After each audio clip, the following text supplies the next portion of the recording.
Deuteronomy 11. Love and obey the Lord. Love the Lord your God and keep his requirements, his decrees, his laws, his commands always. Remember today that your children were not the ones who saw and experienced the discipline of the Lord your God, his majesty, his mighty hand, his outstretched arm, the signs he performed, and the things he did in the heart of Egypt, both to Pharaoh, king of Egypt, and to his whole country. What he did to the Egyptian army is to its horses and chariots, how he overwhelmed them with the waters of the Red Sea, as they were pursuing you, and how the Lord brought lasting ruin to them. It was not your children who saw what he did for you in the wilderness until you arrived at this place, and what he did to Dathan and Abiram, sons of Eliab the Reubenite, when the earth opened its mouth right in the middle of all Israel and swallowed them up, with their households, their tents, and everything that belonged to them. But it was your own eyes that saw all these great things the Lord has done. Observe, therefore, all the commands I am giving you today, so that you may have the strength to go in and take over the land that you are crossing the Jordan to possess, and so that you may live long in the land swore to your ancestors to give them and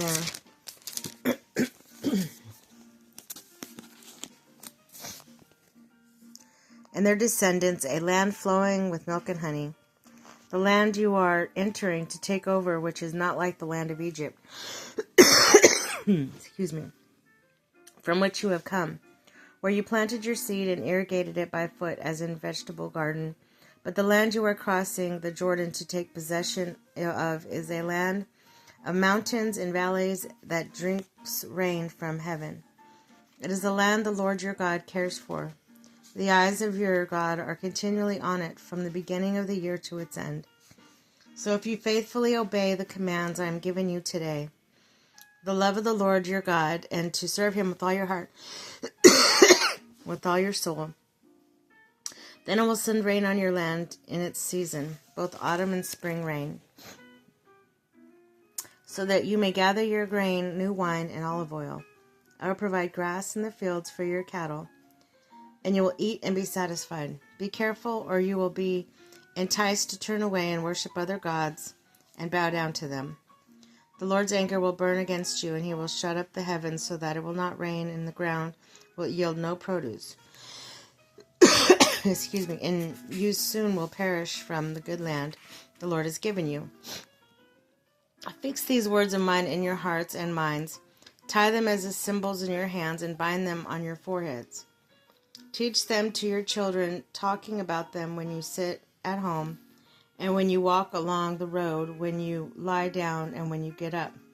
Write them on the door frames of your houses and on your gates, so that your days and the days of your children may be many in the land the Lord swore to give your ancestors.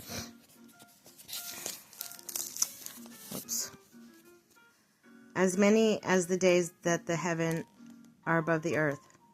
If you carefully observe all these commands I am giving you to follow, to love your Lord your God, and to walk in obedience to him, and to hold fast to him, then the Lord will drive out all these nations before you, and you will be dispossessed nations larger and stronger than you.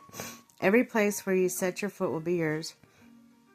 Your territory will extend from the desert to Lebanon, from the Euphrates River to the Mediterranean Sea.